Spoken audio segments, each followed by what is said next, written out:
E aí, meus queridos e minhas queridas, começando aqui mais um Doutor Startup Cast para falar de empreendedorismo, inovação, startups e hoje mais especificamente de investimentos, venture capital.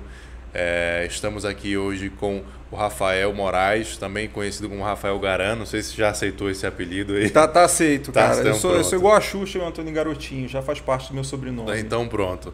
Rafael Garan, da Garan Ventures. Ele, claro, como sempre, ele que vai se apresentar, vai fazer o personal pitch depois da nossa vinheta.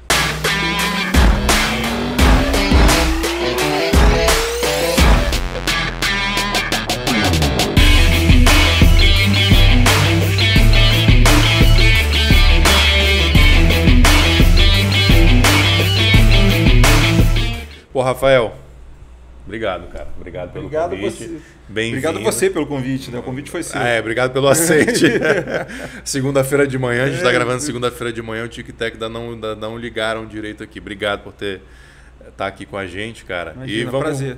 Vamos começar aí, faz teu personal pitch. Você está acostumado a ouvir pitch dos outros, mas conta aí um pouquinho da tua trajetória de vida profissional, né? Se apresente pra gente, por favor. Legal. Eu já acompanhei um pouquinho os outros para estar aqui, né? Eu acompanhei um pouquinho as outras entrevistas, já vi que é um personal pitch bem aberto, questão pessoal, profissional.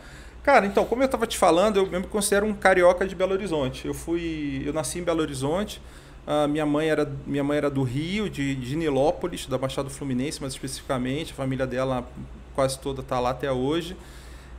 E meu pai de Belo Horizonte. Então eles casaram, foram morar em BH e com 10 meses meu pai faleceu. E minha mãe ficou viúva. Eu e meu irmão, né, eu tenho um irmão gêmeo. Minha mãe ficou com 2 meninos para criar e ela acabou voltando para o Rio para ficar próxima da família dela. Claro.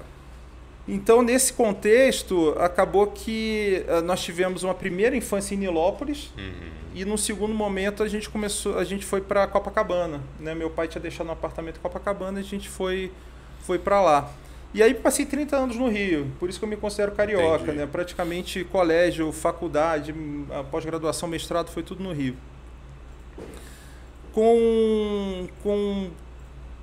Aí no ano 2000, eu já tinha 23 anos, né? Final do ano 2000, me formei na faculdade, fiz administração na PUC do Rio. E aí fui fazer programas de trainee. Eu estava vendo o Diogo da Origem falando que, né, de que foi difícil perder os programas de trainee. E realmente era uma febre na época. Era tipo assim, cara, você vai dar um mega salto na carreira. E aí, fazendo essa história mais curta, eu acabei passando num programa de trainee da Brasil Telecom, que era a grande empresa privada que tinha em Brasília. Eu nunca imaginei na minha vida morar em Brasília. E no dia que eu estava embarcando para Brasília, num domingo, eu estava de mudança para Brasília, ia pegar o avião, minha mãe faleceu. Nossa. Então foram alguns momentos assim que acabou que, enfim, a perda dos meus pais acabou sendo muito definidor da minha trajetória. Eu acabei vindo para Brasília assim mesmo, uma semana depois, e para trabalhar na Brasil Telecom sozinho. Mas com um mês de Brasília eu conheci a Luciana, que virou minha namorada, que hoje é minha esposa. Quer dizer, já é minha esposa há muito tempo. Então eu acabei ficando por Brasília. Só que nesse processo, cara, a minha família, a minha mãe tinha deixado muitos imóveis, principalmente em Nilópolis. E o meu irmão nessa época, ele fazia graduação em Campinas, na Unicamp. Então você imagina o seguinte, a gente tinha um monte de imóvel em Nilópolis, meio que, entre aspas, abandonado. Tá. Eu em Brasília, meu irmão em Campinas. Acabou que isso não deu certo, né? Começou a ter a invasão de imóvel, coisas Tinha super tudo para não dar certo Tinha e não tudo deu para certo. não dar certo e não deu certo. E eu falei, putz, ou a gente vai lá resolver isso, ou a gente vai ficar empurrando com a barriga problemas a vida inteira. Só que eu tinha um problema que era a Luciana. Eu tava namorando, tava gostando dela. Eu vou fazer um corte aqui. Eu tinha um problema, ela era a Luciana. E aí eu acabei chamando a Luciana, acabei pedindo a Luciana em casamento, ficamos noivos, consegui para poder levá-la, sequestrá-la para o Rio junto comigo. E assim a gente foi, quer dizer, então eu passei os próximos, 3, 4 anos resolvendo pepino no Rio. Só que para não ficar, eu não tinha nada nem para trabalhar, entendeu? Tanto que assim, eu brinco que hoje eu tomei horror a imóvel, eu invisto em tudo, até em startup, que é a coisa mais maluca que tem, mas imóvel não. tomei horror a cartório, corretor de imóveis, sempre era uma confusão desgraçada. E nesses 3 ou 4 anos eu resolvi, falei assim, cara, para não ficar totalmente parado, eu vou estudar. Então, nesses 4 anos eu fiz um MBA executivo em finanças no IBMEC do Rio e depois fiz mestrado full-time em administração no COPEAD UFRJ. Bom, resolvidos os problemas, nesse meio do caminho nasceu a Isabela, minha filha, que é carioca. Bacana. Só que, e aí nasceu a Isabela, logo depois a Luciana ficou grávida do Lucas. Aí ela já estava em crise com o Rio. Ela falou, putz, adoro o Rio para passear. Ela é servidora pública federal concursada, ela trabalha na PGR e ela conseguiu na época uma transferência para o Rio. Mas a estrutura da PGR, no caso da PRR no Rio, da regional, é muito inferior aqui, né? Quer dizer, era um dia a dia muito complicado. Então ela acabou falando assim, putz, olha, você está resolvendo os pepinos, agora você pode trabalhar onde você quiser. Quer dizer, por que a gente não volta para Brasília, né? E aí ela voltou um pouquinho na frente, já com o Lucas na barriga, tanto que... Ela é daqui. Ela é daqui. Ela é daqui de Brasília. Ela, na verdade, ela nasceu em Carangola, Minas Gerais, mas veio para cá com 4 anos de idade. Uhum. Assim como eu, ela é uma mineira que não se considera tão mineira assim. Né? A referência dela foi ter sido criada em Brasília. E a gente acabou vindo. Depois ainda nasceu o Felipe. Então lá em casa são 2 brasilienses e uma carioca. E é isso, cara. E aí, nesse contexto, o que acontece... Bom, não sei se eu vou me adiantar aqui no papo. Não, manda ver. Posso falar? Eu acabei falando assim, putz, e aí, o que eu vou fazer em Brasília? Né? Brasília tem esse problema. Você fica com uma... Eu me preparei para uma vida corporativa, para trabalhar em grande empresa, era o que eu achava. Você não tinha, na minha geração, você não tinha a possibilidade de empreendedorismo como uma opção tão clara. A gente pensa assim, 20 anos atrás só, cara, mas é muito doido, né? Eu lembro que na época que eu me formei, a empresa mais desejada para as pessoas trabalharem era a Petrobras, né? Passou 20 anos, é o Google, é o sei lá o quê. Sim. Né? Então, assim, o mundo era muito diferente, o mundo era muito mais analógico ainda. Telecom bombando, tanto que eu fui ser trainee da Brasil Telecom, eram 40 mil, sei lá, candidatos para 20 vagas, 40 vagas. Aqui em Brasília, Brasil Telecom deixou um legado em termos de pessoas muito grande, né? Tem muita gente aí que eu já conversei, não, eu vim para Brasil Telecom, ou trabalhei na Brasil Telecom, e conheci o fulano lá e tal. Eu acho que a Brasil Telecom, foi engraçado que antes da Brasil Telecom eu tinha feito estágio na Shell no Rio, e eu cheguei aqui e encontrei um monte de chefe meu. Então a Brasil Telecom trouxe gente, porque ela tinha um vice-presidente que tinha vindo da Shell, então ela trouxe muita gente para cá e algumas pessoas simplesmente quando a Brasil Telecom acabou ou foi vendida para a Oi, saíram de Brasília. Mas teve gente que teve raízes aqui, que acabou ficando, né? Então, enfim, foi mais ou menos isso. E aí, cara, quando eu cheguei em Brasília, porque na verdade eu pulei uma parte da história. Eu passei no programa de trainee lá no ano 2000, então fiz trainee em 2001, 2002, voltei para o Rio, porque eu fiquei 2 anos enrolando, minha mãe tinha falecido logo que eu ia vir para cá, fiquei 2 anos enrolando até que eu voltei para o Rio, fiquei esses 4 anos. Quando eu voltei, o que eu tinha de network era basicamente os trainees da Brasil Telecom que eu tinha conhecido lá 4 anos antes. Entendi. Aí eu retomei o contato com um amigo, o Vitor Hall, que é um cara importante aqui em Brasília, né, no setor de finanças, de investimentos, é um cara que está aqui, sei lá, a vida inteira trabalhando nisso. Ele falou, cara, eu estou na FUNCEF, você não quer ir trabalhar na FUNCEF? Né, no fundo de pensão da Caixa Econômica, que tem sede aqui. Falei, pô, mas eu nem sabia o que era FUNCEF. Eu achava que tinha que ser concursado, que era da... Ele, não, cara, é uma entidade de direito privado e tem uma vaga muito legal na área de Private Equity e Venture Capital, né? Falei, cara, tá legal, gostei da vaga, mas o que é isso? É de comer, tá? Exato, tipo isso. E aí, cara, acabei... mas eu tinha uma boa formação acadêmica e eu acho que a FUNCEF tinha uma dificuldade de recrutar pessoas né, aqui em Brasília. Não é um tipo de formação que aqui em Brasília também as pessoas busquem, né? Acho que nem teria. Exato. Enfim, eu acho que eu tinha uma formação realmente acima da média. Isso acabou sendo, acho que, decisivo, porque eu não tinha também tanta experiência em investimento pré-FUNCEF. Só que eu entrei e foi engraçado, porque na primeira semana... Tem várias coisas que são engraçadas na minha vida. Assim, na primeira semana, me pediram para fazer uma análise, um parecer sobre um fundo chamado BR Educacional. que era da BR Investimentos, que era do Paulo Guedes, né? Bem antes dele vir para o governo. A BR Educacional acabou virando Bozano Investimentos, que virou Crescera Capital. E aí, cara, eu fiz aquele parecer, mergulhei no setor educacional, na tese de investimento deles, acabou sendo aprovado o investimento. Foi, até muitos anos depois, o fundo com maior retorno da carteira da FUNCEF, então foi muito bacana. Eu acabei participando do comitê de investimentos desse fundo, eu representava a FUNCEF no comitê, e desse fundo saíram 2 IPOs, inclusive, né? Na época, a Abril Educação, e a que virou Somos, que virou Cogna, e a Anima Educação também. Né? Foi aquelas empresas que pegaram bem aquele caminho de private equity até chegar na bolsa. Então foi um caminho bem interessante. Mas foi aí que eu me interessei por Venture Capital, que eu entendi que era private equity foi aqui em Brasília, na verdade. Deixa eu te interromper claro, e te explorar aí também. Faz a diferença pra gente de private equity, diferença e definição, né, de private equity e Venture Capital. Cara, acho que private equity, a melhor forma de explicar é que ele é digamos assim, o outro lado do public equity, né? Quer dizer, então as empresas listadas na bolsa, que são empresas públicas, é o public equity. O private equity são empresas fechadas que têm investidores privados ainda. Que fazem uma captação de recursos, só que em vez de captar na bolsa, com investidores privados. Exatamente.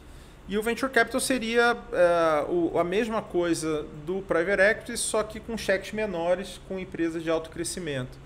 Na época, você ainda tinha uma estrutura jurídica, você tinha uma instituição CVM específica para cada um dos modelos de... O Private Equity brasileiro era o FIP, que existe até hoje, Fundo de Investimento e Participações, e o Venture Capital tinha uma tentativa de ter uma instrução CVM específica, que eram os Fundos Mútuos de Investimento em Empresas Emergentes, os FMIEs. Nossa, esse aí nem eu peguei. Você nem pegou, né? Então, os FMEAs eram os FIPs, o FMEA era, de certa forma, o Venture Capital brasileiro, e o FIP era o Private Equity brasileiro.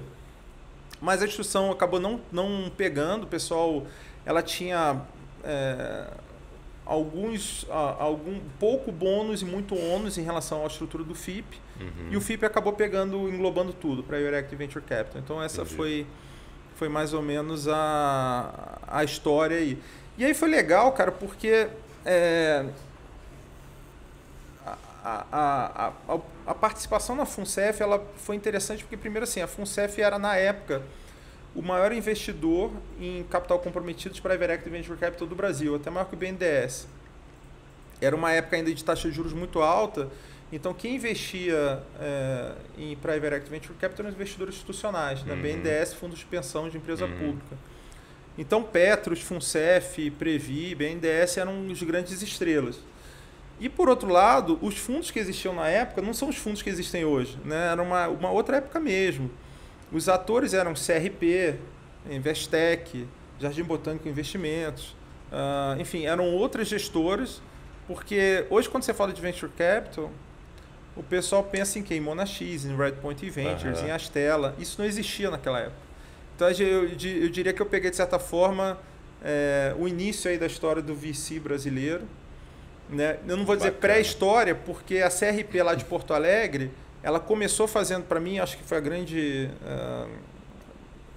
como é que fala quando foi a primeira? Pô, hoje está difícil. Hoje está difícil, segunda-feira. Mas, enfim, ela foi pioneira. A CRP tem uma história incrível, que ela tinha sediado em Porto Alegre, e ainda nos anos 80, com hiperinflação e tudo, eles captaram recursos junto às grandes empresas privadas gaúchas, né, Marco Polo, Gerdau, Ipiranga, e começaram a fazer Private Equity Venture Capital ainda naquela época. Então eu já peguei lá em 1980 para ano 2000 e alguma coisa, é muito tempo.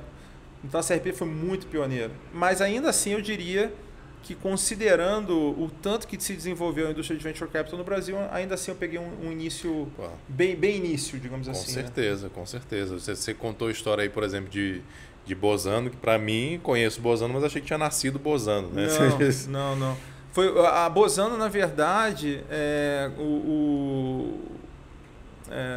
a BR Investimentos, né, que começou, inclusive, começou com BR Educacional, porque... na verdade foi uma junção na época do Paulo Guedes com o Jonas Gomes, que era um professor do INPA, no Instituto de Matemática Pura e Aplicada do Rio, que eles queriam fazer um fundo focado em educação. Eles vislumbravam que o setor de educação ia se desenvolver no Brasil. E assim fizeram. Então, o primeiro fundo tinha esse enfoque em educação. Depois, o BR Educacional acabou virando BR Investimentos, porque eles começaram a querer captar um fundo de logística, outras indústrias. E aí, muito mais tarde, entrou o Júlio Bozano, enfim, comprando uma parte da gestora, e acabou que ele virou... E aí botou o nome dele. Entendi. Né? Então, tu entrou nesse mundo de investimentos, de Venture Capital, Private Equity, por acaso. Veio para a FUNCEF, estava vindo para Brasília e tal. E disso para startup, também foi por acaso? Você está comentando que na tua vida acontecem coisas assim que são definidoras. Como é que foi você foi gestor de fundo? Essa história acho que eu nunca contei, cara. Foi muito engraçado. Inédito. Inédito. Não, furo de reportagem aqui. Cara, na época que eu estava na FUNCEF, minto, deixa eu voltar um pouquinho mais no tempo. Quando eu estava fazendo mestrado no Rio, na UFRJ, eu falei que eu fiz a graduação na PUC, na Universidade Católica do Rio.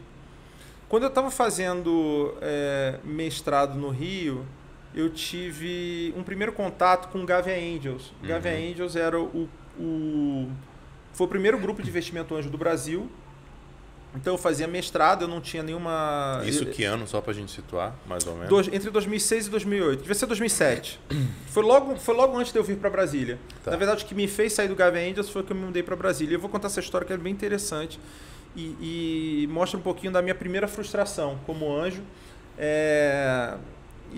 Porque o empreendedor ele tem a percepção de que investidor não tem frustração, né? Pô, ele é o dono do dinheiro, ele bota dinheiro. Não, o investidor não tem nem coração, vai ter frustração. Exatamente, né? Pô, é o cara do. O investidor não tem coração, pô, o cara vai ter frustração. Porque tem a história do portfólio negativo, que é mais ou menos o seguinte: que são aquelas startups que passaram pela nossa mão e a gente não agarrou. Sim. Esse é o famoso portfólio negativo. Então, eu vou começar contando a minha história, já explorando meu portfólio negativo. Então, entre 2006 e 2008, eu estava no Rio, fazendo mestrado na UFRJ, e de vez em quando eu ia na PUC, porque lá era a sede do Gavia Angels, participar das reuniões do Gavia Angels. Quem tocava nessa época o Gavia Angels, tinha sido fundador, era um senhor chamado Ernesto Weber, que tinha sido... presidente da BR Distribuidora, tinha tido uma grande carreira executiva no Rio. E aí ele montou o Gavia Angels e aquele negócio era uma coisa um pouco devagar ainda, né? Você tinha muitos executivos aposentados. Claro, a gente está falando em 2006, cara. Você não tinha o ecossistema que tem hoje no Brasil. Sim, né? Você não tinha nada, você não tinha nem 21212, né? Você não tinha nenhuma aceleradora no Brasil. Mas o Gavia Angels nasceu para investir em startups? Existia esse conceito? Existia esse conceito. Eu lembro de gente levando, para você ter uma ideia, tinha gente levando startup Second Life na época. Assim. Era uma coisa muito incipiente. Né? A internet não era internet de alta velocidade hoje. E aí eu vou contar, por isso que é interessante contar a história do Negative Portfolio, assim. Então, nessa época, cara, eu fiquei, sei lá, um ano indo em reunião no Gavia Angels enquanto fazia mestrado e eu não investi em nenhuma empresa. Então, eu era aquele típico investidor que não tinha investido em nada, porque investimento antes tem muito isso. Não, eu sou investidor de startup, quanto você investiu? Nenhuma. Mas não era exatamente culpa minha, eu até tinha o apetite, mas realmente não apareceu nada interessante, os projetos eram muito, muito incipientes. E o co-investimento era muito difícil. O investimento de startup é muito colaborativo, né? Porque você tem que montar uma carteira, o risco é muito grande. E aí saí do Rio, vim morar em Brasília. Quando eu já estava aqui em Brasília, lá 2009, 2010, trabalhando na FUNCEF, na área de Venture Capital, recebi um e-mail do Rio falando o seguinte: olha, o Gavia Angels está sendo... ressuscitado. Eu nem sabia que ele tinha morrido, porque eu tinha saído do Rio, né? Mas a verdade é que o grupo ele ficou parado durante vários anos. E aí ia ter um congresso da BVCAP aqui, da Associação Brasileira ia ter um congresso no Rio da BVCAP, da Associação Brasileira de Private Equity e Venture Capital, e eu tinha que ir nesse congresso. Num dia à tarde que eu estava de folga, que eu estava sem nenhuma programação, era justamente a volta, o retorno do Gavia Angels. E aí, cara, eu peguei essa tarde e fui na PUC do Rio, lá. E esse retorno foi muito interessante, porque assim, eles pegaram uma sala da PUC e trouxeram um senhor americano de São Francisco, que ele era o CEO da Burry Co. Burry Co. era tipo um dos maiores fundos de biotecnologia, de investimento em startup de biotecnologia, de health tech, de fármacos, etc. e tal. Ele deu uma baita palestra. Uhum. E na sequência eles tiveram 3 pitches. Um eu lembro que era um e-commerce de cachaça. O segundo era uma coisa relacionada à pesca na região dos lagos, no Rio. E o terceiro era uma edtech chamada Descomplica. Uhum. E, cara, eu já tinha falado, eu tinha tido contato com... meu primeiro parecer na FUNCEF foi um fundo de educação. Depois eu vou lá, tenho contato com um dos primeiros pitches do Descomplica, com o Marco Fisben, que virou um cara super famoso na indústria. Hoje o Descomplica caminha para ser um unicórnio. Uhum. E eu lembro que eu saí dessa reunião e falei o seguinte, tá aí, eu quero investir nisso aí. No Descomplica, né? Foi a primeira vez que eu bati o martelo, falei, cara, eu quero porque não tinha número, mas o cara era muito bom de pitch. Uhum. Eu fiquei muito encantado com aquilo. Ele era professor de cursinho, ele acha que, se eu não me então engano, ele era... Tá explicado. Exato, eu acho que ele era... O cara faz química parecer palatável, então fazer pitch para ele... acho que, salvo engano, ele tinha feito engenharia de produção no FRJ, mas ele dava aula de física em cursinho pré-vestibular. O cara deu um show de pitch. E aí eu voltei para Brasília, mandei um e-mail pro pessoal da Gavente e falou, pessoal, obrigado pelo convite, quero participar, me fala qual é o ticket aí, qual é o tamanho do cheque, como é que é a estrutura, eu não sabia nada, apesar de estar trabalhando com coisas de Venture Capital, investimento anjo era uma coisa muito incipiente. Aí o pessoal falou assim, mas você está morando no Rio? Eu falei assim, não, estou morando em Brasília. Ah, então não pode investir. Ah, você está brincando. Estou falando sério. E eu lembro que eu falei assim, gente... vocês querem comprovante de residência para eu ser investidor anjo? Tipo, não estou entendendo. Participar do grupo de vocês. Exatamente. E o pessoal me barrou mesmo, assim, sabe? Cara, tu perdeu o investimento no Descomplica, no quase unicórnio por causa do CEP. Exatamente. Tanto que virou o Descomplica até hoje, talvez seja o grande case do Gavin Angels, né? E é um baita case. Eles, inclusive, até onde eu sei, eles saíram no meio do caminho, fizeram um cash out no meio do caminho, mas assim, eu fiquei muito frustrado com isso. Então foi o meu primeiro negative portfólio, mas esse pelo menos não foi culpa minha.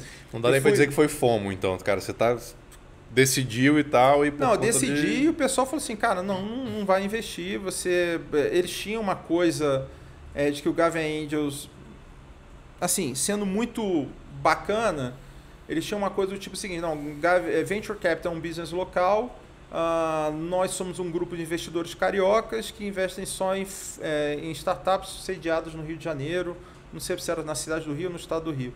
Caramba. Mas foi uma babaquice, a verdade é essa, assim. E, enfim, acho que serviu um pouco para entender um pouquinho assim, de como... Eu acho que a indústria começou de uma forma um pouco torta.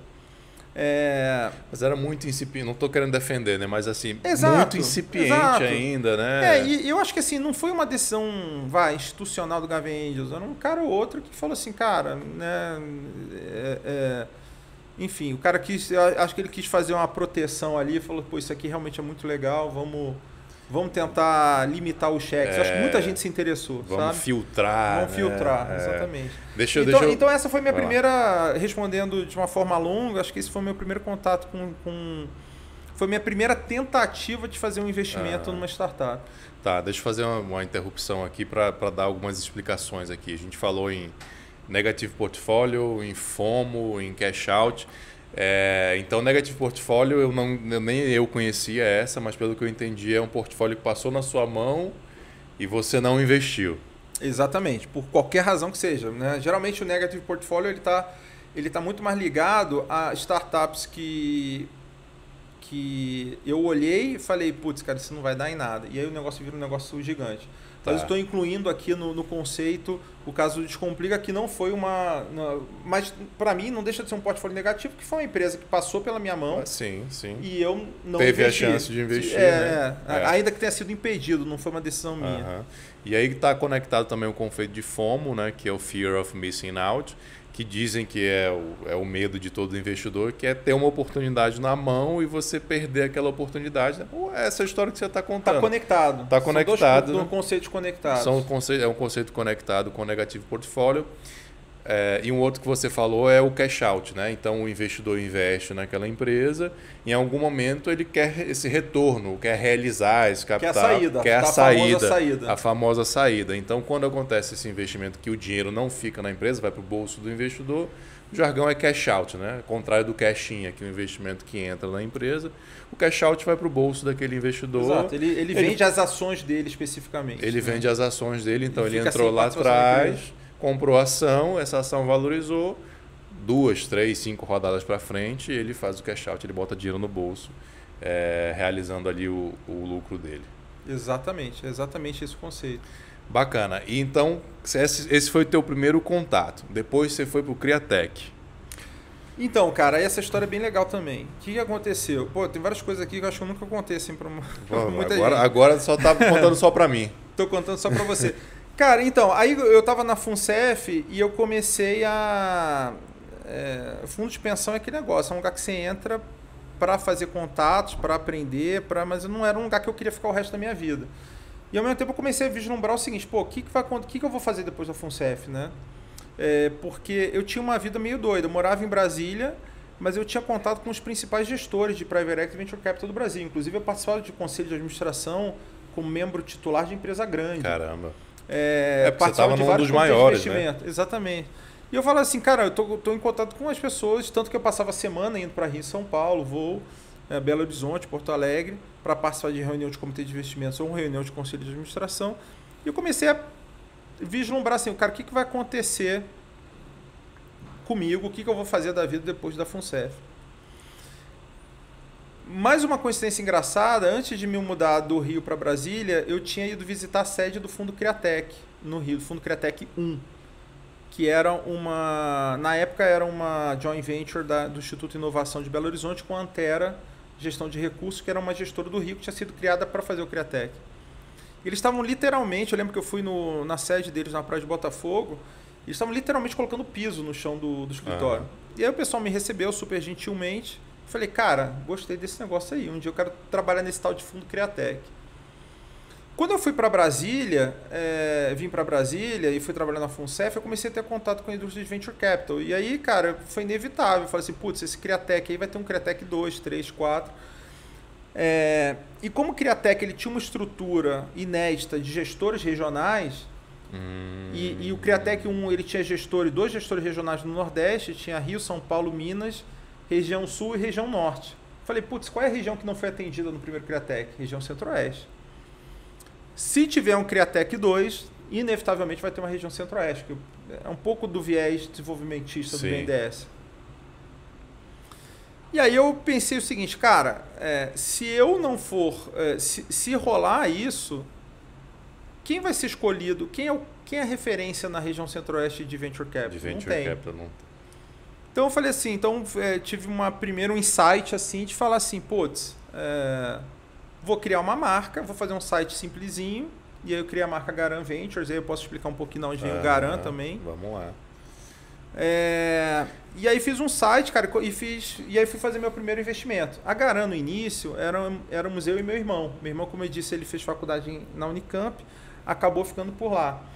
E o meu irmão, ele fez matemática pura com CR 9, assim, na Unicamp. Então, era um cara gênio e desenvolvedor de software.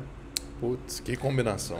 Aí eu falei assim, putz, cara, vamos fazer a marca Garan e a gente vai se complementar. Eu vou ser o cara de negócio, você vai ser o cara da diligência tecnológica. Tipo, o desenvolvedor falar que vai fazer, você vai analisar isso aí. E assim foi. Então a gente montou Garan, sendo que eu ficava em Brasília. Inclusive a gente tinha uma tese de investimento no início que a gente só investiria em empresas de Brasília, onde eu morava, do Rio, que era a nossa referência em comum, e de Campinas. Tinha uma restrição geográfica aí nessa história. Então nós fizemos a marca, só que a marca Garan ela já vinha uma coisa de família. Como eu disse, meu pai faleceu muito cedo, e aí por conta de patrimônio a gente tinha uma holding não operacional, um CNPJ, que um tio meu tinha inventado o nome, né? Que era Garan. O que era Garan? Era Gá de Gabriel, Ra de Rafael, que é Gabriel meu irmão, e N de Neuza, que era o nome da minha mãe. Entendi. Então era Garan, e assim, a gente gostava do nome, mas era um pouco frustrante que você, pô, Garan não é uma marca, não tem um site, não tem uma logotipo, é só um CNPJ. E a gente já falou assim, bom, vamos aproveitar o nome, já que, né, a gente bota esse nome para ter vida, para ter uma marca, enfim. E assim foi. E aí, cara, a gente marcou fizemos a primeira versão do site. Foi numa época muito legal, porque foi a época que o Cássio Spina lançou o livro dele sobre investimento anjo, lançou na sequência Anjos do Brasil. Então eu comecei aqui em Brasília, muito próximo do pessoal da Polaris. Foram meses de diferença. Outros desbravadores também aqui em Brasília. Exato. Né? E o Augusto da Polaris, ele logo de cara virou o líder do núcleo DF da Anjos do Brasil. Que foi uma coisa que nunca decolou muito. Eu até, apoiei no início, a gente tentou trazer, mas, cara, naquela época taxa de juros alta, startup, não tinha aceleradora, incubadora era na UNB. O sistema aqui em Brasília não existia. Então ninguém era doido que nem a gente de fazer investimento em startup. Nessa época a gente fez o site e aí veio o primeiro investimento, aí sim. Isso foi que ano que vocês fizeram o site e primeiro investimento? Cara, deve ter sido em 2011, porque 2006, 2008 foi o meu mestrado no Rio, 2009, 2010 foi um CEF, 2011 eu saí com a ideia de montar Garan junto com meu irmão, ao mesmo tempo a gente tinha já um patrimônio de família, eu e meu irmão, então eu falei assim, cara, vamos virar investidor, vamos botar o dinheiro para trabalhar para a gente, né? Pegar gente mais talentosa que a gente. Sim. Era um pouco muito do conceito, era isso mesmo. Aquela coisa meio pai rico, pai pobre. Da época, deixa o dinheiro trabalhar para você. Exatamente. Eu tinha ganhado esse livro do meu tio Paulo, aqui de Brasília. Então foi mais ou menos isso. E aí, cara, veio o primeiro investimento da Garan, né? Que foi um primeiro investimento também muito legal, né? Eu conto com muito orgulho, ainda que não tenha dado certo, também não deu errado. Mas a história foi mais ou menos a seguinte. A gente estava começando aqui em Brasília, eu e a Polaris, e o CDT da UNB tinha uma gestora na época muito boa, na minha visão, a Rosângela. E a Rosângela, cara, com muito pouco recurso, o CDT sempre sofreu um pouco porque não tinha como pagar bem as pessoas. A Rosângela resolveu fazer uma espécie de comitê de investimentos do CDT. E aí ela convidou a mim e ao Augusto, da Polaris. E mais uma ou duas pessoas. Acabou que esse comitê de investimentos nunca saiu do papel, porque a reitoria direção do CDT depois não aprovou. Mas a gente começou a ter os primeiros contatos. E aí um belo dia eu cheguei para a Rosângela e falei, pô, Rosângela, eu tenho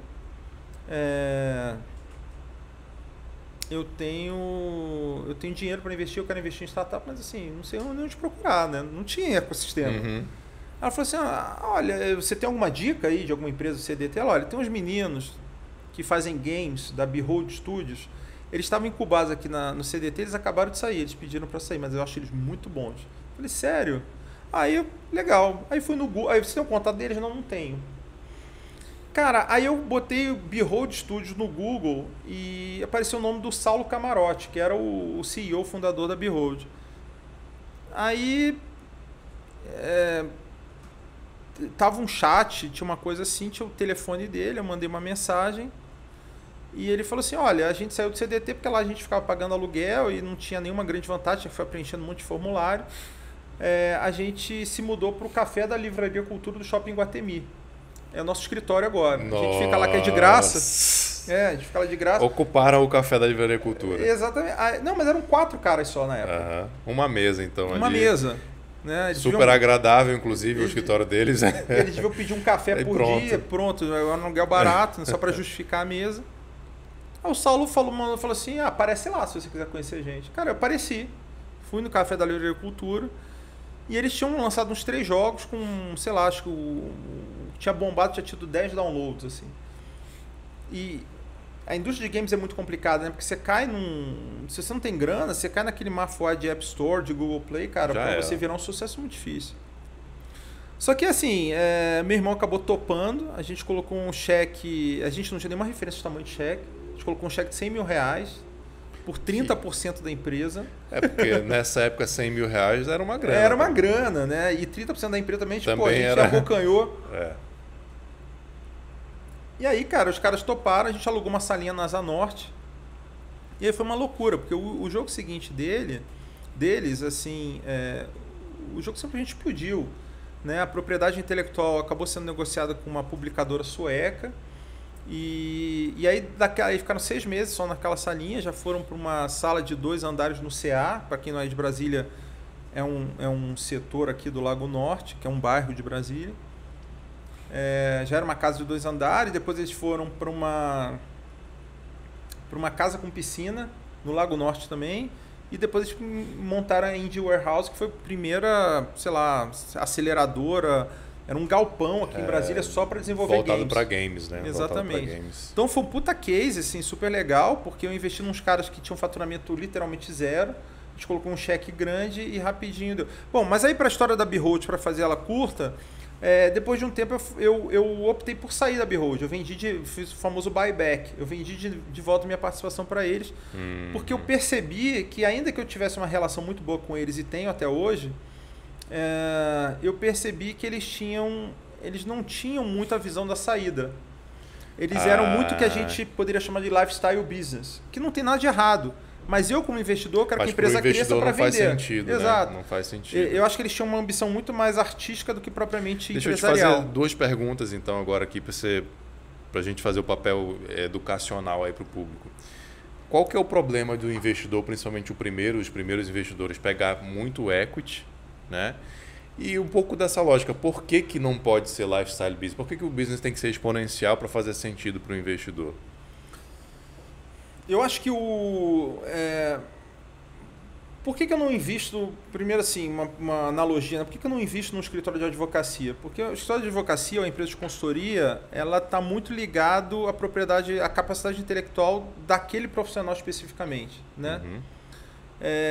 Se eu comprar teu escritório de advocacia e você sair, acabou, né? Claro que se você fala do Pinheiro Neto, que tem uma banca com 300 advogados, tem uma marca consolidada, talvez seja diferente, mas via de regra, uma startup é muito em cima, enfim, você quer investir numa startup que cria alguma massa crítica, seja o número de usuários, seja faturamento, para que aquilo tenha valor para algum comprador estratégico, por exemplo, mesmo com a saída dos fundadores. Então, se a Behold, por exemplo, ela poderia ser comprada, mas é muito difícil você ver o valor dela sem aquelas pessoas. Claro, depois de um tempo você tem a propriedade intelectual dos jogos, você tem um jogo lá gerando download direto e pode ter uma receita recorrente, mas a verdade é que, cara, era uma coisa muito focada na capacidade de cada um. E eu via na Behold, no perfil dos empreendedores, uma coisa realmente muito voltada para o estilo de vida gamer, né? Pô, o cara não tinha uma coisa de quero ganhar dinheiro pra caramba. Tanto que hoje em dia, boa parte deles mora no Canadá, eles acabaram se mudando para lá. E uma coisa que me orgulha muito foi o dia que eles mostraram que, como um estúdio indie, eles lançaram jogos com mídia física para Nintendo Switch, Xbox, PlayStation 5, para as principais plataformas. Mas assim, claramente o negócio deles não era, putz, quero ficar rico e vender para Rove multiplicar o business por 100. Exato, não era isso. Então, assim, foi uma coisa amigável, eles pagaram um pouquinho mais do que eu tinha colocado. Teve uma segunda razão para eu sair também, eu estava assumindo o Criatec 2, eu achava que ali ia ser um divisor de águas muito grande para mim.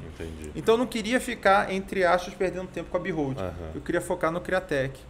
E qual o problema de o investidor early stage pegar muito equity? Então, cara, na época eu não tinha essa noção, tanto que eu peguei uma participação muito grande e, na verdade, eu não sabia se o certo era pegar 51% ou 5%, eu não tinha a menor referência. Eu acho que eu fui ali no meio do caminho e peguei 30%. De private equity, exatamente, né? cheques muito maiores. Mas o problema, cara, é que você acaba, a tendência, se você for seguir o path, né, para usar o termo em inglês, o caminho de venture capital, a tendência é você ter uma série de rodadas. À medida que você vai tendo rodadas e esse empreendedor vai sendo muito diluído, ou seja, cada hora alguém pega uma fatia muito grande desse bolo, a tendência o empreendedor chega lá na frente e fala assim, pô, peraí, eu estou me matando aqui para fazer essa empresa ficar gigantesca, eu tenho 1% dela, não faz sentido. Então essa é um pouco a história, o racional por trás. Bacana. Né? E aí, cara, então depois disso você assumiu o Criatec, e como foi Criatec para... Agora você é full Garan Ventures... Não, aí, cara, depois da Behold, eu fiz mais 2 investimentos. Tá. E e aí foi engraçado, porque foi assim. Foi um investimento. Foi um investimento por ano. Eu queria realmente começar devagar, entender o que acontecia. Eu fiz questão do primeiro investimento ser eu sozinho, que foi na Behold. Porque eu queria, assim, eu não quero ficar na aba de ninguém, eu quero saber como é que funciona. Se eu me dá mal, me dou mal, aprendo. Então... Mas eu tinha ido num evento na FINEP. E lá tinha 3 palestrantes. Era o Pierre Schurman, que depois fez a Bossa Nova, era o André Street, que depois fez a Stone, e o Rodrigo Menezes, que estava meio que começando o The Hike Menezes, que viria a ser talvez a grande referência em advocacia para startups. Aí eu mandei um e-mail para o Rodrigo Menezes e falei, cara, eu quero investir numa startup, o que eu tenho que fazer? Aí ele começou a falar bom, eu já tinha uma noção por causa do Venture Capital na FUNCEF, mas agora era um term sheet meu, eu tinha que abrir uma PJ, porque no início a Garan era uma PJ, eu e meu irmão 50% cada um. E aí o Rodrigo me ajudou ali a montar os documentos, e aí ali foi meu primeiro investimento. No segundo e no terceiro investimento, como eu falei, foi 1 por ano, já foi diferente.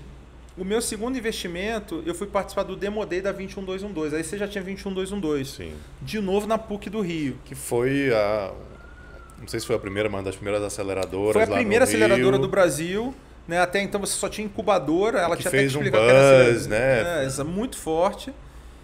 E aí foi até muito engraçado porque, falando de negative portfólio de novo, cheguei lá no Rio e veio o Marcelo Salles, que era o CEO, fundador da 2122, e falou assim, peraí, você é investidor de Brasília? Peraí que eu tenho uma startup de Brasília aqui nesse bet para te apresentar. Me apresentou a Zero Paper.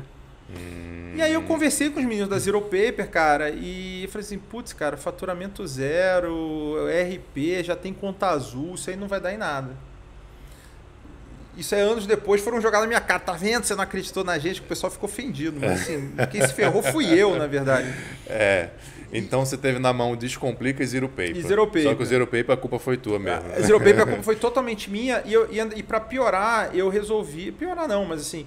Eu resolvi investir em outra empresa desse bet, que foi o Queremos. Que era uma plataforma de crowdfunding para shows de espetáculos. Ela foi fazer a aceleração na 21212 já grandinha. Então ela era meio que uma estrela do bet. Entendi. E eles estavam internacionalizando, tinha o WeDemand.com, que era o Queremos nos Estados Unidos, fizeram um turnê do Snoop Dogg Dogg. Eu falei, putz, cara, esse negócio vai dar muito certo. Então eu esnobei, no bom sentido, a Zero Paper, e optei pelo Queremos. Deixa eu aproveitar esse ponto, Rafael, porque uma dos meus grandes objetivos de te chamar aqui é desmistificar um pouco ou trazer para a realidade a vida do investidor. É muito comum a gente conversa com os empreendedores, com CEOs, até aqui no Dr. Startup Cast eu chamo muitos empreendedores, e a gente tem a versão do empreendedor, né? A visão do empreendedor sobre os investidores. Mas pouco se fala da realidade do dia a dia do investidor, principalmente o investidor anjo, que não está ali com uma grande estrutura, com um fundo, vários associados fazendo avaliação de pitch, etc. Mas, cara, é uma profissão, é uma realidade que dar não faz parte, né? Dizer não faz parte do dia a dia. E é bem pouco compreendido isso, né? Eu acho que nesse sentido, esse início do ecossistema, digamos assim, a coisa era triste, porque eram os caras que falavam o seguinte, cara, o investidor, coloca dinheiro aí que aí eu faço a startup, né? Mas me manda um PowerPoint. Não, coloca o dinheiro aí que eu faço PowerPoint. Sabe, eu tenho uma ideia na cabeça. Isso já melhorou muito. Sim. Mas no começo, cara, era tão sofrido quanto isso, né?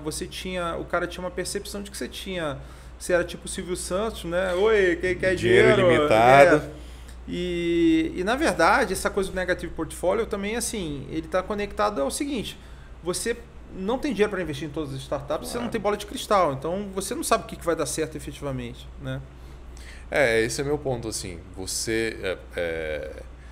o investidor vai fazer a tese dele, ele vai construir os números, projeção, etc. Ele tem que dizer não, e na verdade ele vai dizer muito mais não do que sim. Claro, né? claro. Isso não pode ser levado para o lado pessoal. Exatamente. E é difícil para o empreendedor, porque você imagina, né? Quantas startups a gente não conhece que quase quebraram antes de conseguir fechar uma captação. Sim. Né?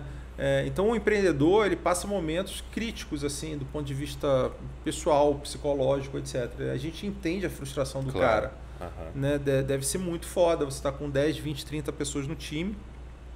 Às vezes nem isso. Às vezes você está com só os 3, 4 fundadores no time, mas o cara sabe que tem um custo de oportunidade ali. Cada mês que passa ele está abrindo mão de um salário de repente. Né? E o sonho dele, o sonho daquela turma está quase ali. E o cara está desesperado.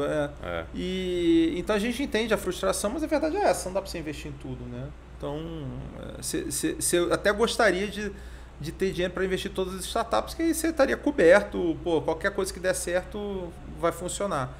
Mas não foi isso. E aí, cara, só para continuar a história, e aí nessa época eu investi na terceira empresa. E aí já foi um business diferente, porque naquele evento da FINEP eu comecei a fazer um pouquinho de networking. Ali eu conheci o Fernando Campos, que era um cara do Rio. O Fernando acabou virando, sei lá, na época ele virou uma referência em investimento anjo, muito rápido. Quando tinha evento da Anjo do Brasil em São Paulo, era ele que ia palestrar quase sempre. E aí ele me chamou, eu falei, Fernando, tem alguma coisa aí pra gente investir junto? Ele falou, cara, tem. A história era o seguinte, o Hotel Urbano, que era a maior empresa do Brasil na época, a maior startup do Brasil, a maior startup, mais bem sucedida startup do Brasil na época, tinha perdido seu CEO. E o CEO do Hotel Urbano resolveu abrir uma nova startup no setor de hotelaria, que era tipo um Booking.com para o mercado corporativo, que era o Hotel. Então parecia assim, imperdível. O Fernando acabou liderando essa rodada, o pessoal da Polaris aqui participou também. Então teve 2 investidores de Brasília. E aí foi feita, e participou inclusive a Camila Farani, que depois ia virar celebridade né, como Shark Tank e tal. Foi um grupo muito legal e para melhorar a história, logo depois a Monax colocou um cheque. Então eu falei, putz, cara, olha só, a Monax já era uma referência em venture capital. Monax me validou meu investimento. Pois é, cara, você bota dinheiro, acha que vai tomar um risco danado, vem a Monax e coloca mais dinheiro. Então assim, eu fechei essa primeira fase da Garan com 3 empresas, Behold, Queremos e Hotel. Parecia muito bacana. E aí aquele meu plano de ser a referência em Venture Capital do Centro-Oeste, por causa do Criatec 2 deu certo. Né? É uma história mais longa, mas para não ficar enrolando muito, me chamaram para ser a Bozano Investimentos com a Triaxis, que era uma gestora formada por 3 gestoras regionais do primeiro Criatec. Eles fizeram um consórcio e ganharam a gestão do Criatec 2. Me chamaram para ser o gestor regional no Centro-Oeste, eu fui convidado, fui no Rio fazer um pitch para o BNDES e tal, que era o investidor líder. E aí ali eu falei, putz, meu plano tá dando certo. Eu montei uma gestora, quer dizer, não era uma gestora efetivamente, porque não precisava ser uma gestora ainda. Porque já tinha umas gestoras também. Já tinha gestora, juridicamente a gente era uma consultoria que prestava serviço à gestora do Criatec 2, a gestora nacional. Então, aluguei sala, trouxe um sócio, né, que me complementasse. Desde o início eu não queria ter analista, eu queria um cara que estivesse comigo no longo prazo. E aí aconteceram algumas coisas, deram errado, né, nesse processo. Eu fiquei 3 anos como gestor regional no Criatec 2, foi uma puta experiência, né, porque eu tive que rodar Anápolis, Goiânia, Brasília, Campo Grande, Cuiabá, Rondonópolis, enfim, um monte de cidade. Mas a verdade é que a gente tinha um ecossistema muito incipiente, nem a Cotidiano existia na época. Sim. E aí foi muito difícil, né? Foi uma sensação um pouco assim de pescar num lago sem peixe, né? Ainda assim a gente conseguiu montar uma carteira de 3 empresas, que foi a Visent, o Pin My Pet e a Alvo de Goiânia, que eu acho que hoje a Alvo é uma das melhores empresas da carteira do Criatec 2 como um todo, acho que está crescendo loucamente. A gente chegou a aprovar uma 4ª empresa de Goiânia, que não passou na diligência, foi reprovada. Era uma empresa muito legal, só que os caras não pagavam imposto, era contra... Só isso? É só isso. Eles não pagavam nenhum. Nos 5 anos dele, ele falou assim, não, esse imposto não é com a gente, não. Eu acho que a diligência de vocês foi rigorosa demais. E aí eles falaram assim, putz, eu falei, nossa, né, podiam ter avisado, porque ficou, sei lá, 6 meses de diligência para a gente descobrir isso. Então acabou que não foi para frente essa empresa, então a gente montou uma carteira com 3 empresas e cara, e aí teve uma série de confusões, principalmente com uma das empresas investidas, e eu acabei falando assim, putz, tive uma confusão, o sócio, que era muito bom para me complementar, acabou que a nossa relação não deu certo, deu muito errado, na verdade, muito errado mesmo. Ainda assim, ele saiu logo no início, eu continuei. Aí assim, eu trouxe alguns analistas, trouxe inclusive o meu primeiro analista foi o Maurício Massucato. Quem era o Maurício Massucato? O Maurício Massucato era o braço direito do Henrique na rota dos concursos. Henrique que hoje está na Cotidiano. E o Maurício era tipo o braço direito, cara. O cara, putz, virou um amigo, um cara que eu gosto muito. Na época a rota já estava meio fora do prumo. E aí o Maurício acabou indo trabalhar comigo. Mas foi uma experiência bacana. Só que eu acho que eu cometi um erro, que foi o seguinte, para mim estava tão claro que dali a Garan ia crescer, que eu falei assim, cara, eu vou focar 100% no Criatec. E nessa época passaram realmente algumas oportunidades. Né? Meu negative portfólio aumentou bastante, porque eu estava restrito ao Centro-Oeste com a Garan, com o Criatec 2, e fora do Centro-Oeste eu falei, cara, eu não quero nem olhar. Né? Eu lembro que nessa época eu tinha uma amiga que trabalhava nos principais fundos colega de mestrado, ela trabalhava nos principais fundos de São Francisco, na Califórnia, e ela era focada em América Latina.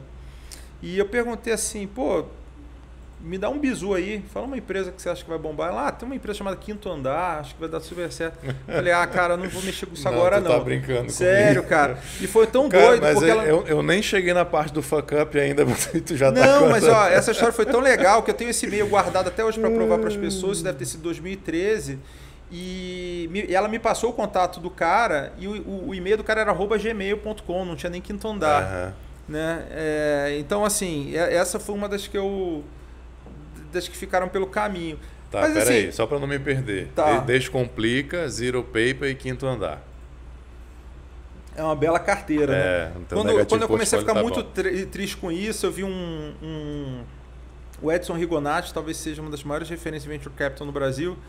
Tem uma entrevista dele, tá no Spotify, eu acho, que ele fala de quando ele negou a 99, que virou efetivamente um unicórnio com saída. Então, assim, eu falei, putz, se a Stella, o Edson Rigonati tem um negative portfólio, não tem problema eu ter também. Que, assim, a gente tá brincando aqui, tá rindo, mas todo investidor tem. Tem, exatamente. Né?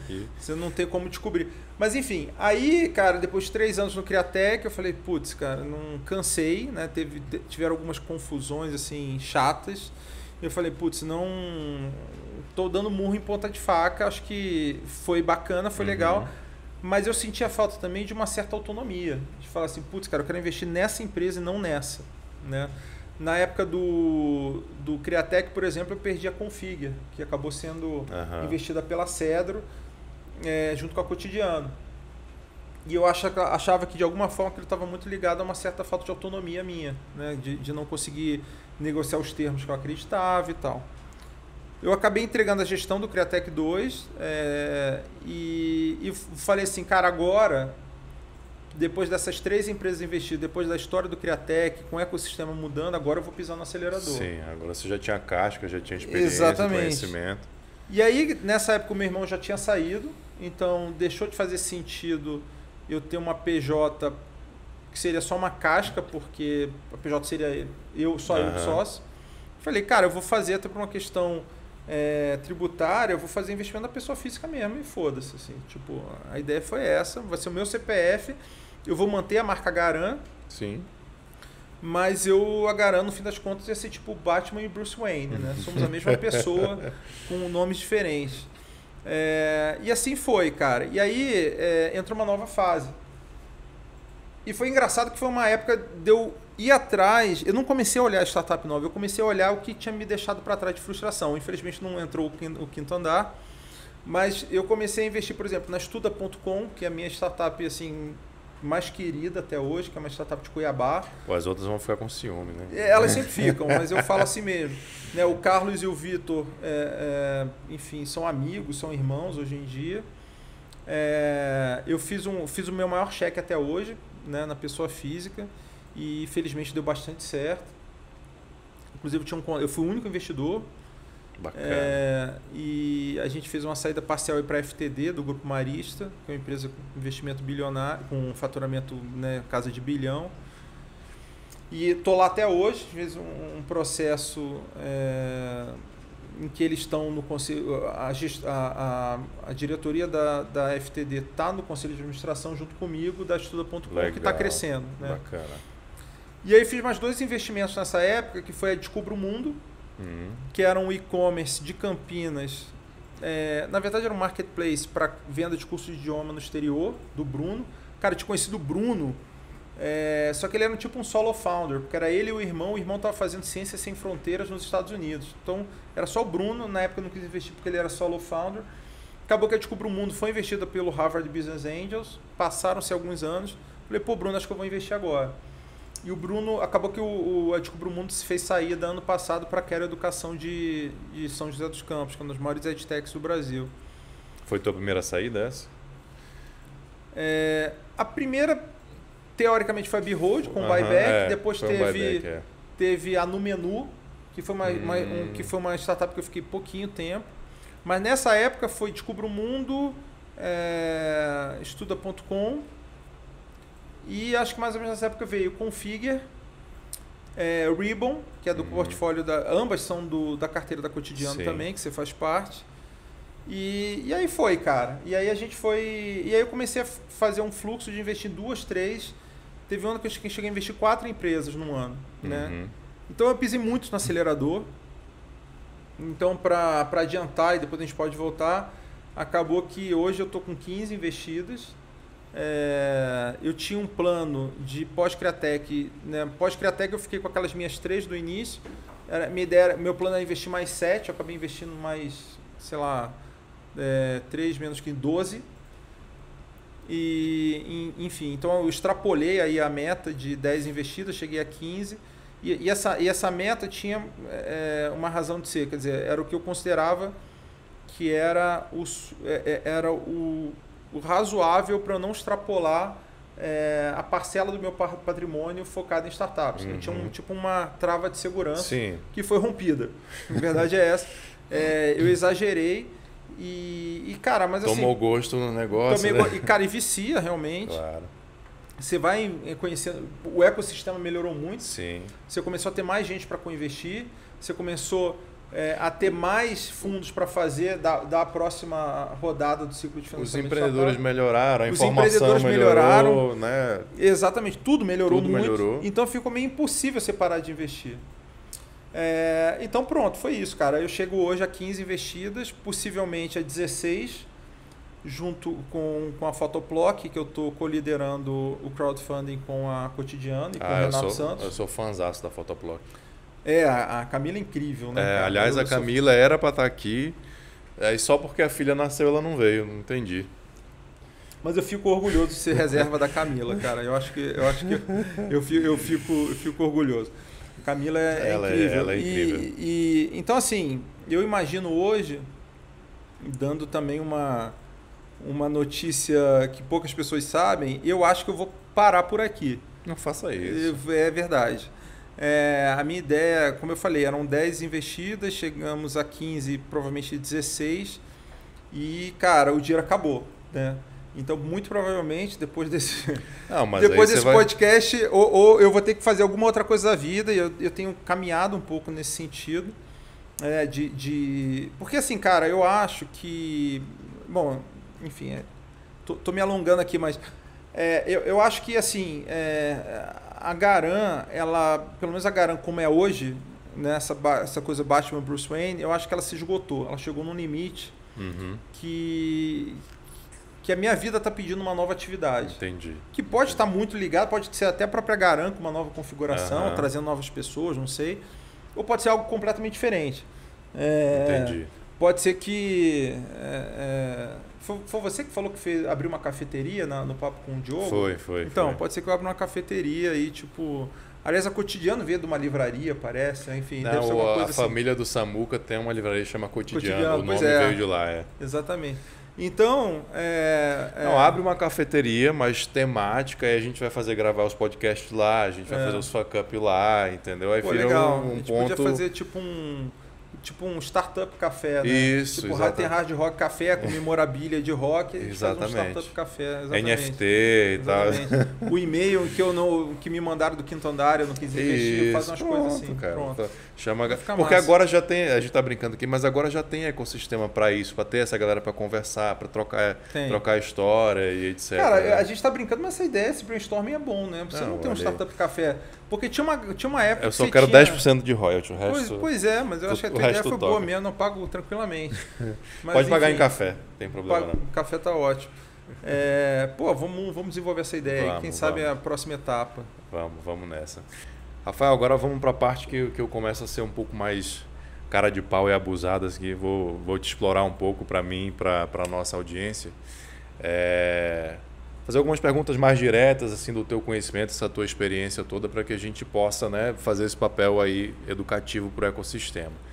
Cara, primeira delas, assim, você já deve ter... Você tem ideia de quantos pitches você já avaliou para selecionar 15? Cara, eu acho que eu tô desde 2011, né? Estou mais ou menos 10 anos fazendo isso, tanto com chapéu de 2011, se considerar Garan, que aí seria investimento anjo mais Criatec 2. Mas na época da FUNCEF, no comitê de investimentos, a gente já tinha que analisar também a empresa. Então, assim, não tenho ideia de quantos pitches, mas foi muitos. O que você dá de dica assim, para um empreendedor que, cara, quer entrar em contato com o investidor anjo? Como é que é esse approach? O que ele tem que apresentar? O que ele tem que mostrar? E já juntando com isso, o que um pitch perfeito tem que ter? Cara, eu acho que não tem. Acho que o ecossistema ele se desenvolveu de uma maneira que não tem muito o que acrescentar. Assim. Eu acho que tem aquele feijão com arroz que o pessoal já está um pouco ciente, assim, que é falar da equipe. Então, o que a equipe fez antes? Porque de repente a empresa é muito incipiente, mas a equipe já tem um track record. Né? Então, acho que a equipe é uma questão importante, principalmente para quem está dando os primeiros cheques. Né? O resto todo é muito filosófico. É uma coisa que a gente aprende com o tempo, é que tem um lado muito subjetivo mesmo do investimento hoje, que é você analisar o perfil dos empreendedores. Fazendo um subtema disso aí, eu tenho uma coisa que eu estava falando outro dia para uma pessoa que eu nunca tinha parado para pensar nisso, mas todos os meus investidos são gente boa. Ser gente boa é importante.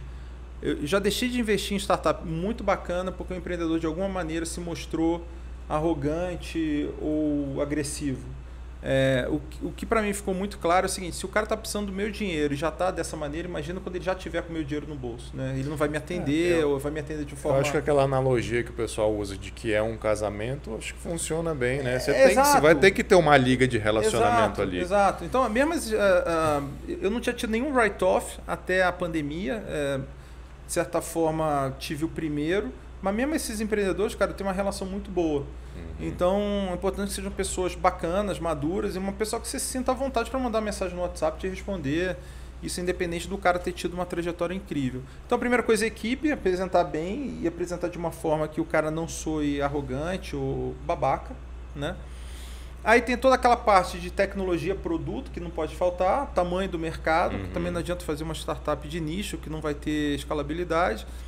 E tem duas coisas, cara, que não é que as pessoas... Bom, aí aquele finalzinho de cap table, tamanho do cheque, acho que as pessoas não devem colocar valuation, porque, porra, né, tem gente que hoje em dia, principalmente com o valuation vai lá para cima, ele pode afugentar o empreendedor, o investidor. Antes da primeira conversa. Tem duas coisas que eu acho que são importantes também, que nem sempre aparecem. Uma é barreira de entrada. A maior parte das startups... não bota esse tipo de informação. Tipo, cara, é muito fácil te copiar. Qual que é o seu diferencial que você não consegue ser copiado tão facilmente assim? Né? tem alguma questão técnica que, putz, não é facilmente replicável, isso está muito ligado aos modelos de negócio B2B, por exemplo, né? O app da balada qualquer pessoa faz. Agora, um problema que resolve o problema dos grandes... Um app que resolve o problema dos grandes bancos, provavelmente só vai resolver quem trabalhou 5 anos no Itaú, né? Então, barreira de entrada, mostrar algum conhecimento que proteja a startup é uma coisa importante. E a segunda dica, assim, mais diferente, eu acho que é roadmap. O que é roadmap? É você mostrar assim, putz, olha, hoje a gente está assim, mas o que eu estou mostrando para frente é que a gente vai entregar isso, isso e aquilo. Eu acho que assim como quando você compra a ação de uma empresa na bolsa, olhar o passado é importante, no caso da startup bem menos do que a empresa na bolsa. Olhar o presente é importante, mas o mais importante mesmo é o futuro. Porque você quer que aquela empresa cresça, suba de valor. Então, claro. O que você vai entregar de diferente que vai realmente fazer aquela empresa ficar gigante? Né? Acho que é um pouco isso. Acho que quando eu conversei aqui com o Guto da Loquim, foi com o Guto, a gente brincava que assim, quem está fazendo o pitch, normalmente o CEO, ele tem 2 vendas para fazer. É vender como está a startup agora, mas vender o futuro. Você, como investidor, essencialmente quer saber onde que ela vai chegar. Né? É exatamente isso. E o que eu vejo também, além das pessoas ou não colocam roadmap, ou elas confundem no meio do pitch, no pitch deck. Aqui. Né? Eu estou fazendo isso, mas eu vou fazer aquilo. Eu falei, cara, calma. Concordo plenamente. Explica quem você é, onde você está. Depois você fala onde você vai chegar e como que a minha grana vai contribuir para que você chegue onde você está colocando. É exatamente, né? Isso. Eu acho que tem uma coisa... e não é raro você receber um pitch de alguém, ou o cara fazer o pitch, você fala assim, pô, mas isso aqui, quanto que você já vendeu disso aí? Não, ainda vou fazer. Isso acho que cria uma sensação muito ruim, totalmente porque diferente. pode dar a impressão de falta de transparência, que se você não tivesse perguntado, ia ficar ali, não, o cara tá achando que eu já tô fazendo, mas é meu roadmap. Exatamente, fica meio dúbio, né? Não fica muito claro. Deixa eu te fazer uma pergunta, que me surgiu agora. Como investidor, você é preocupado em que a startup tenha foco, um go-to-market, um produto, um serviço, ou ela pode ter 2 linhas, 3, como é que você enxerga isso? Aquele foco laser, assim, eu faço isso, meu cliente é esse, meu produto é esse. Cara, eu acho que no começo, a empresa querer entregar muita coisa com poucos recursos, ou seja, está desfocada, me parece uma coisa ruim. Eu acho que sim, pelo menos no início, ele tem que conseguir ter uma proposta de valor que pode ser simples, mas tem que ser muito clara. Eu vou dar um exemplo. Eu investi numa startup que eu gosto muito, foi uma das minhas últimas que eu investi, que chama GoApp. Aliás, eles fizeram um rebranding para Wolf, que é basicamente um Rappi para pet shops, né? Então, o mercado de pet... Aliás, é um colega seu, o Caetano, lá do Rio, o cara baita formação, fez um mestrado em Direito Corporativo em Harvard, no LLM, enfim, um cara com uma formação muito bacana. E um cara incrível, com uma história de vida incrível também. E gente boa pra caramba, né? Aquilo que a gente estava falando. Cara extremamente acessível, bacana. Apesar de ter uma história de vida muito incrível. E a Wolf, o que ela fez no início foi, cara, a gente quer ser o Rappi para as pet shops de bairro. Porque estão criando um monte de pets, Cobase, um monte de empresa fazendo IPO gigantesca. E como é que fica a pet shop de bairro? Ela precisa ter canal. E aí, cara, em um pouco mais de um ano, eles chegaram a 2.000 pet shops, a maior rede do Brasil. E o que eles fizeram nesse momento foi isso, criar canal para as redes de pet shop. Agora, eles estão querendo, tem um roadmap deles, tem uma parte fintech, uma parte de fazer um wolf.tv para você dar informação para os donos, aliás não é dono, né? Hoje em dia tem outro nome, mas para os donos dos pets. Para o tutor do pet e por aí vai. Então eu acho que é isso, sabe? Acho que no começo você tem que ter um foco mais claro. A partir do momento que você cresce, que você tem um KPI, que você tem algum tipo de informação muito clara, e aí você consegue fazer uma captação mais robusta, você pode abrir um pouquinho mais o leque. Mas startups que querem resolver tudo desde o início, eu acho complicado. Tá, antes de fazer a próxima pergunta, só explicar um outro termo. Você falou assim, write-off. O write-off na indústria de investimentos, né, é um reconhecimento de uma perda, né? Fiz um investimento que deu errado, então eu literalmente, né, tô Virou pó. Virou pó, eu estou marcando ali no meu portfólio que virou pó, então não estou mais contando com aquele investimento, eu estou reconhecendo financeiramente, contabilmente, que aquilo não deu certo, virou zero ali na minha coluna. E essa questão do write-off, é legal você falar o seguinte, por que o empreendedor sempre tem aquela visão também do investidor rico pra caramba, o cara bota 50, 100 mil numa startup. Quando uma startup minha tem um write-off, que 50, 100 mil virou pó, eu fico muito, muito triste. Para mim é muito dinheiro. Né? Imagino. Não é porque o meu cheque é 100 mil e tem fundo colocando cheque de 10 milhões, porque assim, comparativamente é um fundo. Aqui Sim. é recurso próprio. Então, no meu caso, é muito triste. Por outro lado, isso explica também a necessidade de ser um business de carteira. Claro. Você precisa ter várias para que uma, ou duas, ou três, ou 10 quebrem, mas você tenha o sucesso das outras sustente esse resultado final. Sustente o portfólio, né? Exatamente. Cara, nessa linha, então, em termos de business de carteira, explica pra gente o que é tese de investimento e se você tem uma tese, então, o que é uma tese de investimento e dando o exemplo da tua tese. Se é que você tem tese, né? Cara, então, a vida...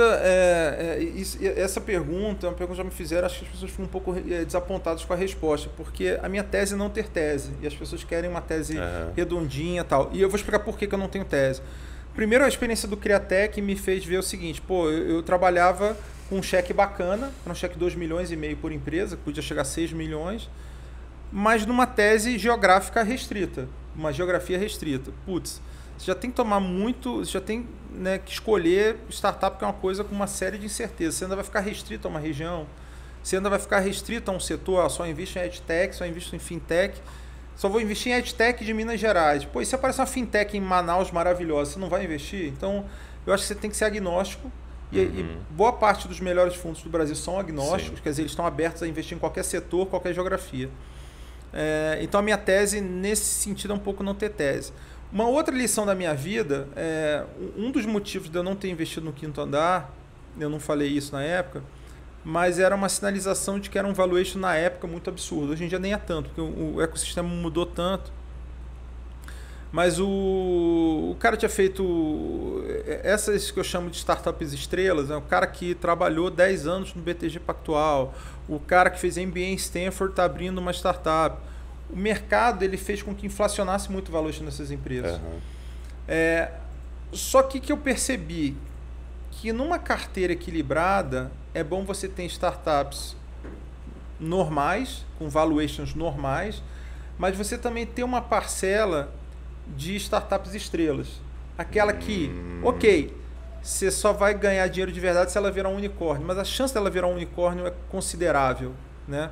Por que eu digo isso? Porque é uma startup que você entra com um valuation tão alto, mas ao mesmo tempo ela consegue um funding também muito rápido, com grandes fundos de venture capital, que faz sentido você ter uma estrela que... mal comparando, é como se eu fosse um gestor de fundo de ações que compra ações das blue chips, mas compra também de small caps. Né? Então a blue chip não vai ter um upside, não vai ter um retorno tão grande, porque geralmente ela já está precificada alto. Ao mesmo tempo que você tem as empresas com menos volume, com menos liquidez, com possibilidade de ter um upside bem maior. Te dá um equilíbrio ali. E aí você tenta equilibrar isso. Tá. Vamos para o momento fuck up, então. Você já contou algumas coisas. Vários, aí, né? Mas, cara, momento fuck up aqui com o Rafael Garan. Qual foi, assim, nessa tua trajetória de investidor, um erro que você fala assim, cara, que erro... No sentido de ter sido um grande erro ou no sentido de ter te dado uma grande lição que você fala assim, hoje essa lição que eu aprendi vale ouro, eu carrego comigo e que a gente possa compartilhar? Cara, eu vou retomar os fuck-ups que eu acho que são importantes. A Behold foi um investimento que me orgulha pra caramba, assim, queria deixar isso muito, muito claro. Acho que os meninos sempre foram muito corretos comigo, mas foi aquela coisa do lifestyle business, né? Você precisa necessariamente ter pessoas ambiciosas. E não é que o pessoal da Behold não fosse ambicioso, eles eram ambiciosos com uma outra visão, menos de grana e mais de... não era o teu alinhamento, né? Eu não sou uma ONG. Aliás, então... teu não, né? Para o investidor, porque aí parece que eu estou personificando. Não, para o investidor. Eu acho que esse foi um aprendizado. Eu acho que a questão do sócio no Criatec 2 foi uma coisa que me atrapalhou. Eu acho que eu busquei uma pessoa que eu conhecia pouco, que vinha com boas referências na parte técnica, no hard skills, digamos assim, mas soft skills não era o ideal. E acho que isso me traumatizou demais. Assim, eu fiquei muito tempo... Acabei virando um Lone Ranger lá, um cavaleiro solitário. E acho que não precisa. Acho que, na verdade, é importante você... Mas isso também foi um pouco resultado de eu não ser um cara de Brasília originalmente, eu acho. Então, assim, o meu networking acabou sendo limitado. Eu falei, cara, eu não vou ficar esperando achar alguém para continuar fazendo investimento anjo, né? Vou seguir aqui meu caminho. Eu acho que questão de não escolher sócio no susto, acho que é uma coisa importante. Claro que mesmo é a história do casamento, né? As pessoas às vezes namoram 10 anos, casam e mesmo assim se separam. Claro, então, nada garante, claro. Mas eu acho que essa mas é uma questão... Mas as chances são maiores de dar certo quando você conhece mais a pessoa. E eu acho, cara, que a questão do quinto andar que eu acabei de falar também foi importante para falar o seguinte, tem certas startups, cara, que nasceram, já são, tipo aquele bebê de 5 quilos, assim, cara. Ela meio que já nasce grande, assim. Porque os empreendedores têm muita grife, porque os fundos se interessam, porque os caras realmente fazem um negócio muito diferenciado. E aí o valuation é mais caro, sim. Por outro lado, você tem uma capacidade de ter negócios realmente muito grandes ali, né? Então você vai ter a startup que você entra com valuation de 5 milhões e você sabe que o horizonte dela, se tudo der certo, é ter uma saída 50 de 10 vezes. E tem outra que você entra no valuation de 50 milhões, mas você acha que essa empresa pode valer meio bi um dia, entendeu? Então, eu acho... Ou um bi, sei lá. Sim. Então, eu acho que essa é a grande questão. Assim, você saber equilibrar a carteira para não falar o seguinte, cara, isso aqui é desaforo, eu não vou entrar numa startup com um valuation desse tamanho. O ecossistema ele se desenvolveu de uma maneira que faz sentido. Ainda que isso deixe muito empreendedor chateado. Fala, como é que você entra naquela startup com valuation e essa aqui minha? Mas é um pouco isso. Entendi. Você saber equilibrar um pouco a carteira mesmo. Legal, cara. Partindo para a parte final aí, no ápice do meu abuso, em que eu exijo que meus convidados tragam um livro para mim, um livro de preferência usado, rabiscado. Já estou vendo que você está com um livro aí sobre investimento anjo. Mas além desse livro, cara, você fez uma trajetória muito bacana, né? Queria que você explicasse um pouco por que você trouxe esse livro, mas se tiver outros livros que você queira recomendar, tanto para quem quer investir quanto para empreendedores, fica à vontade, né? Mas vamos começar com esse aí. Não, esse livro se chama Winning Angels. Ele fala os 7 fundamentos para investimento em early stage, né? Inicial. Então ele vai explicando cada etapa, desde a busca, a validação, o valuation, a estruturação, a negociação, o suporte e a colheita no final. Então são 7 etapas no investimento anjo. Esse livro, cara, ele me foi indicado bem no iniciozinho da minha trajetória, pelo Patrick, que trabalhava na SP Ventures na época. Ele falou, cara, você tem que comprar esse livro, é muito legal. E realmente é muito bacana para você entender. É um livro muito básico, ele já está bem velho, né? Eu devo ter comprado ele em 2011, ele era do ano 2000, assim. Mas ainda assim, cara, a base continua valendo. Continua. Acho que o livro do Cássio Spina é um livro fácil de ler em inglês, mas assim, para quem não lê inglês, o livro do Cássio Spina de Investimento Anjo também já está velho, mas acho que é um livro simples, bacana, que ele botou a base de tudo, é um livro que eu li bem no início. Na mesma época que eu comprei esse aqui nos Estados Unidos, eu comprei um livro que eu perdi, eu dei para um estagiário que nunca devolveu, mas era também um livro gringo chamado Venture Capital and the Finance of Innovation. É muito legal, entra um pouquinho mais na parte financeira, de valuation e tal. Também muito fácil de ler. Muito mais focado para Venture Capital, menos para investimento anjo, por isso que eu queria ter as duas visões no início. Tem o livro 10 mil Startups do Felipe Matos, que é meu investido, que é o presidente da Associação Brasileira de Startups. Outra história legal que eu não contei, meu sonho era ter uma faculdade digital. Meu sonho na vida era... Né, meu foco é muito educação, é o que eu acredito. Mas eu queria... Meu sonho era ter uma faculdade. Aí o Felipe Matos, que era presidente da Associação Brasileira de Startups, podia pegar o chefe de qualquer pessoa do Brasil, né? O cara já teve palestrante dos principais eventos de startup no Brasil e no exterior. E aí ele começou com 2 cheques, a Sirius, que é a faculdade digital dele, faculdade mesmo, primeiro bootcamp com reconhecimento no MEC para o diploma. E ele começou com 2 cheques e um dos cheques foi meu, né? Então eu fiquei muito feliz, assim. Pô, ele morava em Florianópolis, hoje ele abriu a Sirius em Belo Horizonte, já se mudou para lá. E, pô, pega meu cheque de Brasília, ele podia ser qualquer pessoa da Faria Lima, né? Então, coisa Legal. que me orgulha muito. Mas acho que é isso, cara. Acho que esse é o resumo. O livro do Felipe também já tem alguns anos que ele lançou, mas é um livro muito sobre aquele ecossistema que existia, que talvez não exista mais, mas do que ele olhava, quais são as impressões dele a partir de ter olhado 10 mil startups, então, brasileiras, né, principalmente. Então, acho que é válido. Então, meu enfoque de leitura acaba sendo muito mais da visão do investidor mesmo. Claro. Mas é que eu pergunto porque o empreendedor precisa conhecer o enfoque do investidor para saber como se portar, como vender, como apresentar. Cara, Rafael, brigadão. Imagina, cara, papo prazer. Bom demais mesmo, passou rapidíssimo aí, já temos acho que mais ou menos 1h30 de papo. Valeu demais. Eu sempre esqueço, eu tenho que fazer todo o combo de YouTube, eu esqueci. Galera, curte, compartilha, se inscreve, comenta aqui o que você achou, se teve alguma informação interessante, fala aqui o que você aprendeu com esse podcast. E um outro pedido também, comenta de onde que você é, eu quero saber quem no Brasil ou no mundo está assistindo. Então comenta aqui de onde que você está assistindo. Se inscreve no canal e clica no sininho, porque toda vez que sair um conteúdo novo, aí o YouTube já te avisa, você não perde o conteúdo. Beleza? Rafael, brigadão, meu irmão. Obrigado, cara. Se despedir, mas já agradeço por estar aqui com a gente. Não, eu que agradeço. Para mim, assim, eu não sou um cara muito bom para câmeras, então foi menos tortura do que eu imaginava. Não, pô, você falou... Eu vou pedir a sua assessoria jurídica, eu falei, né, um monte de coisa que eu nunca tinha falado, falei nome de pessoas aqui, provavelmente eu vou precisar de advogado depois desse... Então, vou precisar que você me ajude aí no futuro. Tamo aí. E aí, cara, é isso. Um prazer enorme. Nunca tinha contado minha história com tanto detalhe para ninguém. Muito bacana a tua história, muito bacana.